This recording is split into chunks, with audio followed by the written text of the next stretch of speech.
Tinangay ng dalawang nagpanggap na customer ang isang cellphone sa isang karinderya sa Batangas. Sa Camarines Sur naman, natangay ang halos 160,000 pesos mula po sa isang butika.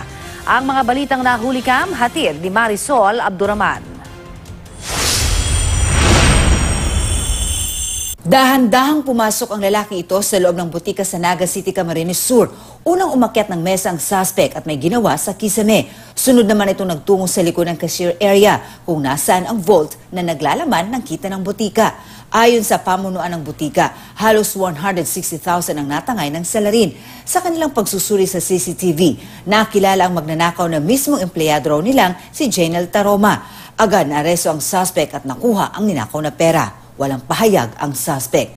Kalalina naman ng gabi nang makuna ng CCTV ang pagpasok ng grupong ito sa night market sa Malvar, Batangas. Dahil sarado na ang palengke, wala na rin tao sa lugar. Tinungo ng grupo ang lang stall at pinagkukuha ang mga panindang prutas. Ayon sa may-ari, maging ang mga sangkap niya sa paggawa ng fruit shake, tinangay ng mga salarin na ipablotter na ang insidente. Sa Malvar pa rin, nahuli kam ang pagnanakaw ng dalawang salarin sa isang karinderya. Nagpanggap daw na customer ang babaeng ito at lalaking kasama niya. Nang makakuha ng tiyempo, mabilis na pumeso ang dalawa hanggang sa matangay ang naiyong cellphone ng bantay ng karinderya. Mabilis na umalis ang dalawa sakay ng motorsiklo. Marisol Abduraman, GMA News.